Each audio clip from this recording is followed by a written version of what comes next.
Pemirsa, sekolah menengah atas swasta di Depok menunjukkan penurunan siswa dalam memperoleh peserta didik baru. Salah satunya adalah SMA Muhammadiyah 1 di Pancoran Mas, Kota Depok. Nampak dalam satu kelas hanya terdapat 4 siswa yang mengikuti proses belajar mengajar. Kekurangan siswa ini tidak hanya berpengaruh pada efektivitas pembelajaran, namun juga keberlangsungan operasional sekolah.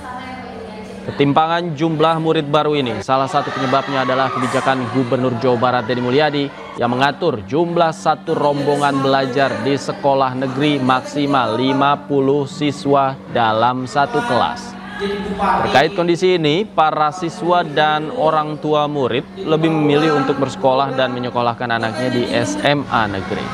Pada kesempatan ini, tolong dikaji terlebih dahulu kebijakan ini, jangan dijalankan, tapi dikajikan di swasta. Oke lah, kalau di negeri dulu di sekolah swasta mahal, nggak mampu, akhirnya yang jarak dekat itu nggak bisa sekolah karena kuotanya terbatas sehingga anak-anak bisa sekolah di negeri. Tapi tolong diperhatikan di swasta juga itu. Jadi kebijakan Bapak saya dukung 100%, tapi tolong dikaji dulu di swasta dampaknya seperti apa. Jadi tidak ada yang dirugikan baik di negeri maupun di swasta. Saya kira itu Pak Deddy Mulyadi. Mohon maaf apabila kata-kata saya kurang pantas. Dan ini pertama kalinya aku sekolah, siswanya itu 4 orang. Jadi ya aku sih kaget aja gitu pas masuk sini.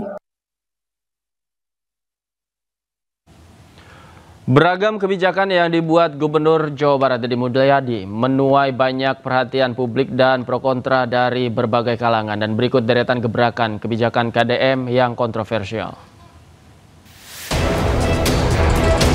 Pertama, ada vasektomi sebagai syarat bansos.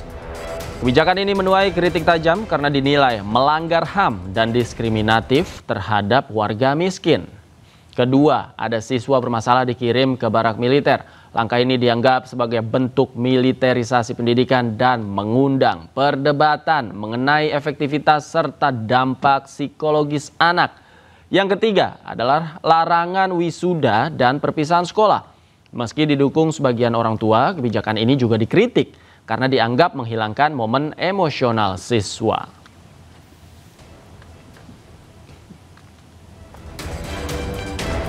Yang keempat, larangan studi tur keluar kota. Kegiatan ini menimbulkan polemik terlebih bagi sekolah yang menempatkan studi tur sebagai kegiatan pembelajaran luar kelas. Kelima, memajukan jam masuk sekolah. Kebijakan ini juga menuai kritik dari orang tua siswa dan pakar pendidikan karena dianggap membahayakan kesehatan siswa serta kurang mempertimbangkan aspek keselamatan. Gebrakan keenam, tetapkan jam malam bagi pelajar. Kebijakan ini memicu perdebatan tentang hak kebebasan individu serta efektivitas pengawasan.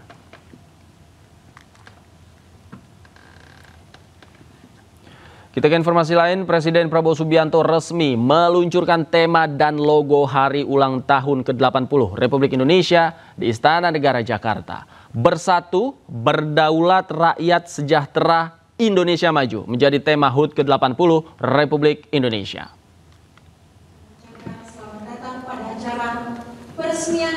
Acara peluncuran dan logo Hari Ulang Tahun ke-80 Republik Indonesia digelar di Istana Kepresidenan Jakarta Rabu sore. Wakil Presiden Gibran Rakabuming Raka hadir dalam peluncuran tersebut. Acara dilaksanakan secara hybrid, dihadiri langsung anggota Kabinet Merah Putih dan pimpinan legislatif. Bersatu, berdaulat, rakyat sejahtera, Indonesia Maju menjadi tema HUT ke-80 Republik Indonesia yang resmi diumumkan Presiden Prabowo Subianto yang menurutnya tema ini selaras dengan visi bangsa. Sedangkan logo HUT ke-80 Republik Indonesia tahun ini didesain oleh desainer karya anak negeri. Dengan peluncuran ini, Presiden Prabowo mengajak seluruh rakyat Indonesia menyambut peringatan HUT kemerdekaan RI dengan semangat dan kebersamaan. Pemerintah menetapkan tema Hari Ulang Tahun Republik Indonesia tahun ini adalah bersatu, berdaulat, rakyat sejahtera, Indonesia Maju. Tema ini dipilih karena selaras dengan visi besar negara dan mewakili arah perjuangan bangsa kita. Kita ingin selalu menjadi negara yang bersatu, Bhinneka Tunggal Ika, berbeda-beda tapi satu. Kebakaran hutan dan lahan di Kabupaten Rokan Hulu, Riau hingga kini masih terjadi. Tim pemadam kebakaran saat ini masih berupaya memadamkan api yang kian meluas. Wilayah kebakaran yang lama tidak diguyur hujan membuat kebakaran sulit dikendalikan. Pemerintah setempat meliburkan sekolah yang berada di 4 kecamatan selama 2 hari karena kabut asap pekat. Selain di Rokan Hulu, karhutlah juga terjadi di Kabupaten Rokan Hilir dan Kampar, Riau. Polda Riau mencatat total lahan yang terbakar mencapai 213 hektar. Menteri Lingkungan Hidup Hanif Faisal Nurrafiq menyebut pembakaran hutan dan lahan dalam bentuk apapun merupakan kejahatan lingkungan yang harus ditindak tegas. Pihaknya juga mendukung penuh penegakan hukum terhadap para pelaku pembakar hutan dan lahan agar kasus serupa tidak terulang lagi. Kita nggak usah ngebeli siapapun dulu, tapi kita akan dudukkan karena setelah satu kita bisa lacak dari mana kemudian sumber asap ini terjadi. Tetapi upaya serius kita di lapangan telah kita sampaikan tadi.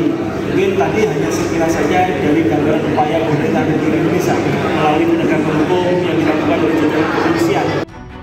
Sementara itu, Polda Riau menetapkan 44 orang sebagai tersangka dalam kasus kebakaran hutan dan lahan di Riau sepanjang Januari hingga Juli 2025. Dari Pekanbaru Riau, Indra Yoseriza, iNews melaporkan. Presiden Amerika Serikat Donald Trump memangkas tarif impor untuk Indonesia menjadi 19%. Namun imbalan dari penurunan tarif tersebut adalah tarif 0% untuk produk Amerika yang masuk ke Indonesia. Presiden Amerika Serikat Donald Trump mengumumkan negaranya telah mencapai kesepakatan perdagangan dengan Indonesia. Setelah berbicara langsung dengan Presiden Prabowo Subianto, Trump menekankan dengan kesepakatan itu Amerika kini memiliki akses penuh terhadap berbagai sektor dan sumber daya di Indonesia. Kesepakatan ini juga mencakup penghapusan hampir seluruh tarif impor Indonesia untuk produk Amerika. Trump menyebut kesepakatan dagang ini sebagai kemenangan besar bagi industri Amerika. Sementara Indonesia disebut akan mendapatkan akses terhadap sejumlah kerjasama strategis di sektor mineral, digital, dan pertanian.